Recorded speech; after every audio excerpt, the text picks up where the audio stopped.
मुंबई में रात का सफ़र कभी आसान नहीं होता, खासकर तब जब आपको किसी पुराने इलाके से गुजरना हो। बांद्रा की गलियां वैसे तो हमेशा चहल पहल से भरी रहती है, लेकिन रात में वही गलियां एकदम शांत और सुनसान हो जाती है। उस दिन देर रात मैं और मेरी बहन बांद्रा स्टेशन पर उतरे, जहां से हमें माल्टा अपने घर जाना था। पर घर देर से पहुंचने के डर से हमने स्टेशन के बाहर खड़ी एक पुरानी काली पीली टैक्सी पकड़ ली। पर उस टैक्सी का सफर कुछ ऐसा होगा, ये मैंने अपने बुरे सपने में भी नहीं सोचा था। दोस्तों, आज के भौतिक घटना के एपिसोड को हम मुकेश जी के पॉइंट ऑफ व्यू से सुनेंगे, जिनके साथ ये घटना वास्तव में घटा था।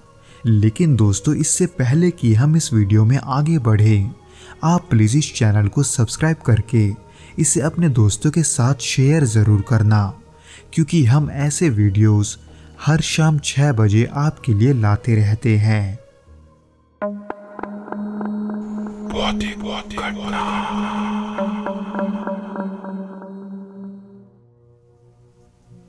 जिस टैक्सी पर हम चढ़ने वाले थे, वो टैक्सी दिखने में काफी पुरानी लग रही थी। खिड़कियों पर धूल की मोटी परत थी और अंदर से हल्की सीलन की बदबू आ रही थी। उसका ड्राइवर दुबला पतला आदमी था, जिसकी उम्र तकरीबन 45 साल की रही होगी, जिसने बिना कोई सवाल किए सिर्फ सिर हिलाया और गाड़ी चालू कर दी। पर जैसे ही टैक्सी चली, मुझे गाड़ी के अंदर का माहौल और भी अजीब लगने लगा। न जाने क्यों अचानक मुझे अपना सर भारी लग रहा था और मेरी बहन वो चुपचाप बैठी खिड़की से बाहर देख रही थी। वैसे तो मुंबई जैसे शहर में जहाँ सड़कों पर हमेशा हलचल रहती है, वो सड़कें अभी खाली थी। उस समय ऐसा लग रहा था जैसे पूरी दुनिया थम गई हो। जैसे ही हम बांद्रा से बाहर निकले, वैसे ही ड्राइवर ने गाड़ी की रफ्तार तेज कर दी। हालांकि इससे मुझे कोई शिकायत नहीं था, लेकिन उसके थोड़ी देर के बाद मुझे महसूस हुआ कि टैक्सी के अंदर का तापमान अचानक गिरने लगा है। हालांकि बाहर गर्मी का मौसम था, लेकिन टैक्सी के अंदर ऐसा लग रहा था जैसे उसमें ठंडी हवा बह रही हो, जो कि बहुत ही असामान्य बात थी, क्योंकि जब मैंने खिड़की की ओर देखा तो वे सभी बंद थे। मैं इन सब का कारण उस ड्राइवर से पूछना तो चाहता था, लेकिन उस ड्राइवर का रवैया मुझे कुछ ठीक नहीं लग रहा था, क्योंकि उसने पूरे रास्ते में एक भी शब्द नहीं बोला था। उसकी नजरें बार बार रियरव्यू मिरर में मुझ पर और मेरी बहन पर टिक जाती थी। ऐसा लग रहा था कि वो हमें नहीं बल्कि हमारे हरकतों को महसूस कर रहा है। इसीलिए उससे कुछ भी पूछने की हिम्मत मैं नहीं कर पा रहा था। उसके अलावा जैसे जैसे टैक्सी आगे बढ़ रही थी, माहौल और भी भारी होता जा रहा था। उसी माहौल के बीच मेरी नज़र बाहर गई, जहां मैंने देखा कि हम उस रास्ते से घर नहीं जा रहे हैं जहां से हम घर जाते थे। यानी कि वो रास्ता मेरे लिए अजनबी था, जिसके दोनों तरफ सिर्फ घने पेड़ थे। सड़क पर ना तो कोई गाड़ी थी, ना कोई इंसान। मैं ड्राइवर को बताने ही वाला था कि ये रास्ता गलत है, फिर तभी अचानक गाड़ी एक झटके के साथ वहीं रुक गई, उस सुनसान रास्ते पर जिसके दोनों तरफ सिर्फ घने पेड़ थे।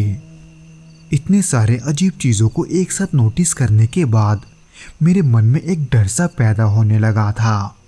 हालांकि किसका डर ये तो मुझे नहीं पता था, लेकिन मैं वहां खुद तो फंसा हुआ महसूस करने लगा। और मेरी बहन, वो शायद थकान के वजह से बैठे बैठे ही सो गई थी।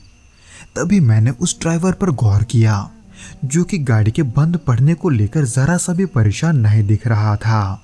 उसका चेहरा एकदम भावहीन था, जिसने बिना कुछ कहे गाड़ी का दरवाजा खोला और फिर उसे ठीक करने के लिए बाहर निकल गया।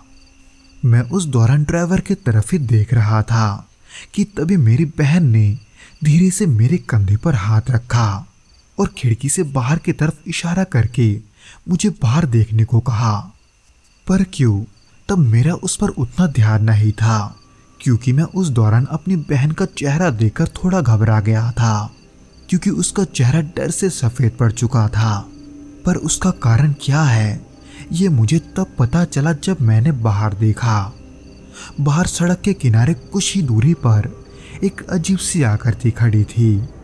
हालांकि वो इंसान की तरह ही लग रहा था, लेकिन उसका चेहरा साफ नहीं दिख रहा था। वो बस एक जगह पर स्थिर खड़ा होकर हमें ही देख रहा था।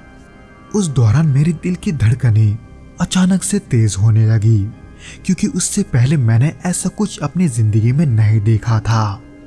और फिर उसी दौरान ड्राइवर टैक्सी पर वापस आ गया और बिना कुछ बोले गाड़ी फिर से चालू कर दी।